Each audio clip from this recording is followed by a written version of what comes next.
Olá, amados irmãos e irmãs. Hoje estamos dando continuidade ao nosso quinto capítulo, parte 2, que vem com as seguintes questões: que ordem seguem as três tentações que Jesus sofreu no deserto? E a questão 70, hoje vai ser a questão 69 e 70. A questão 70 vem com a seguinte questão: todas essas são perguntas, tá? O que são os 1000 anos em que o demônio ficará preso? Para você que está chegando agora no canal, nós estamos falando do livro do padre José Antônio Forta. O nome do livro é Suma Daimoníaca, que tem o Tratado de Demonologia e Manual de Exorcistas.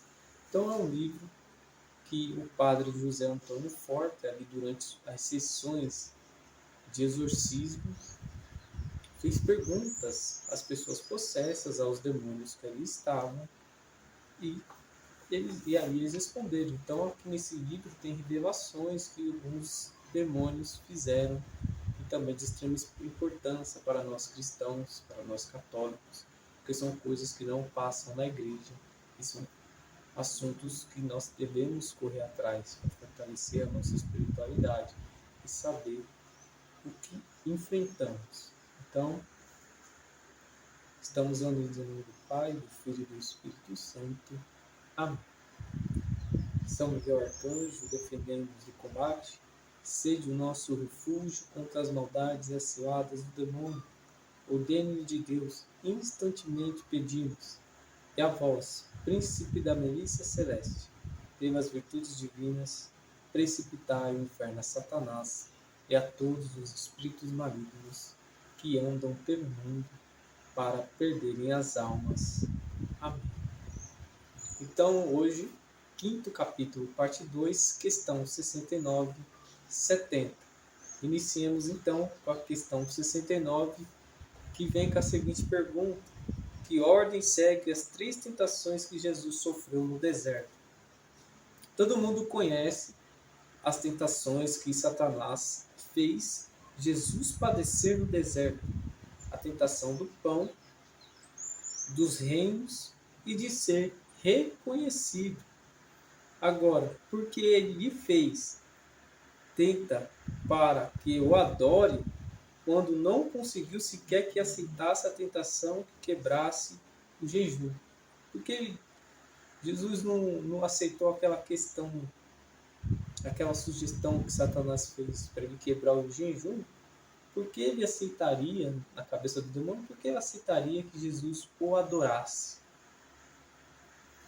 Porque finalmente tenta que se retire do pináculo do templo, se ele tinha desprezado a glória do mundo inteiro, porque a última tentação é a da menor tamanho, de menor tamanho.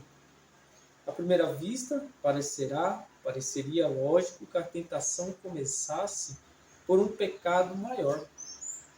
E como falha, tentam com pecados cada vez menores, de menor malícia.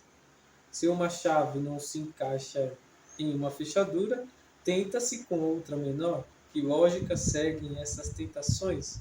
Pareceria mais razoável que o tentasse com a idolatria primeiro, e, ao não obter êxito, que o tentasse com algo intermediário, e finalmente com aquilo que nem ao menos é um pecado venial.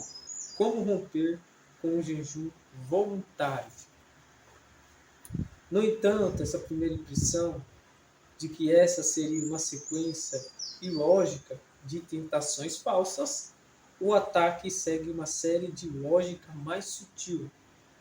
Segue a ordem de tentações que sofre uma alma que decide viver uma vida espiritual.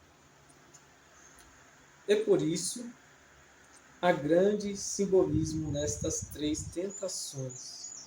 O primeiro, o demônio com as tentações da carne, simbolizadas pelo pão. Essa tentação de asceta simboliza o que é o chamado a noite do sentido. Se a alma resistisse a essa tentação, todos os apetites do corpo, não há razão para continuar tentando em um campo em que a alma já tenha sido suficientemente fortificada. Após a noite dos sentidos, o demônio tenta com o mundo. O santo sente a beleza do mundo, as atrações desse mundo que ele deixou. Esse é um símbolo da noite do Espírito. Na noite do Espírito não se tenta com essa ou aquela alegria particular, mas a tentação é, então, todo mundo que vive, mas que já não goza. Se ele resistisse a essa tentação, cai a soberba, pois uma vez que atravessa a noite do Espírito, o único perigo que resta é o orgulho pelos próprios dons recebidos. Assim, a última tentação vai contra a humanidade, vai contra a humildade. As três tentações são símbolos de uma das fases das tentações da vida espiritual. Para isso, deve ser acrescentado que aquelas com as quais o demônio tentou Jesus foram particularmente sutis. Tenta o primeiro, não ao pecado, senão à imperfeição. Quer dizer, deixar de fazer um bem. Depois tenta com o bem espiritual dos povos. É como se lhe dissesse, faça um sinal de reconhecimento para mim que sou soberbo. E em pagamento que ponho de teu lado, só te peço um sinal de reconhecimento e te ajudarei em tua tarefa de salvar almas. Olha só, é que não és humilde, é que não és capaz de se aniquilar um pouco mais pelo bem eterno das almas. A segunda tentação, como se vê, também admite um sentido extremamente espiritual. Não pedia que Jesus deixasse de ser Deus. Ele não pedia que Jesus deixasse de ser Deus. Só lhe pedia um sacrifício de se humilhar um pouco. O justo que tinha feito tanto sacrifício pelas almas não poderia fazer mais. É a tentação de fazer um pequeno mal por conseguir um grandíssimo bem. A terceira tentação é a da soberba, a de não se ocultar, a de não ser reconhecido publicamente. Era prescindir do fato de que é Deus.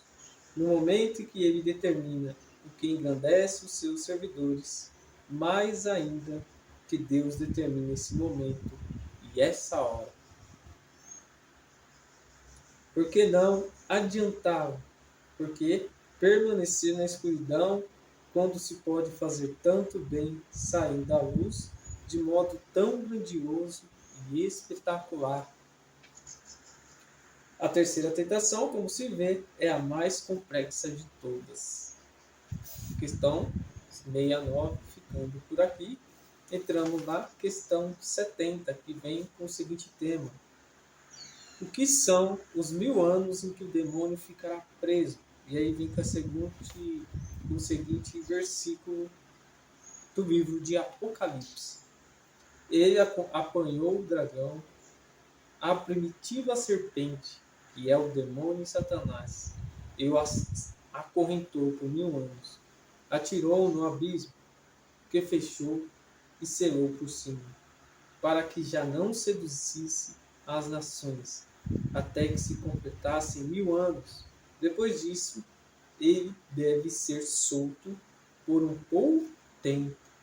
Isso está na Bíblia, no livro de Apocalipse 20, capítulo 20, versículo do 2 ao 3. Esses 1000 anos pode ser um símbolo da eternidade de condenação do demônio? Uma pergunta. Esses 1000 anos podem ser um símbolo da eternidade de condenação do demônio? Não, porque o texto que se segue diz que depois desse aprisionamento ele será solto por algum tempo. Na minha opinião, isso palavras do padre José Antônio Forte, esse período de 1000 anos é um símbolo de tempo que decorre entre o fim das perseguições sofridas pela Igreja no seu início até as perseguições do final dos tempos. Isto é, desde o, desde o fim das perseguições romanas até que se iniciem outras por trás da grande apostasia. É evidente que a Igreja tem sofrido muitas perseguições a partir daquelas sofridas desde o Império. Mas as do início, quanto a dos posteriores, como as descritas no livro de Apocalipse, têm uma característica em comum, a sua universalidade. Também se poderia entender mais de modo secundário, ou seja, como símbolo acidental, que esses 1000 anos são tempo de cristandade. A cristandade é um conceito técnico de significado muito específico, que durou desde a proclamação do cristianismo como religião oficial na época de Teodósio até a rebelião protestante. Depois de 1 milênio do cristianismo, essa realidade foi quebrada e os cristãos estão divididos, o que favorece a ação do demônio. Na minha opinião, palavras do padre José Antônio Forte, esses 1000 anos são simbólicos do que foi dito no início desta questão, mas seu segundo sentido também pode ser aplicado, ainda que como um símbolo secundário dentro do símbolo primário. E vamos ficando por aqui. Nosso quinto capítulo, parte 2. Amanhã, quinto capítulo, parte 3, com questões, cada vez vão ficando melhores as questões, as perguntas, e vai nos ensinando cada vez mais. Até amanhã, se Deus quiser. Deus abençoe a todos vocês.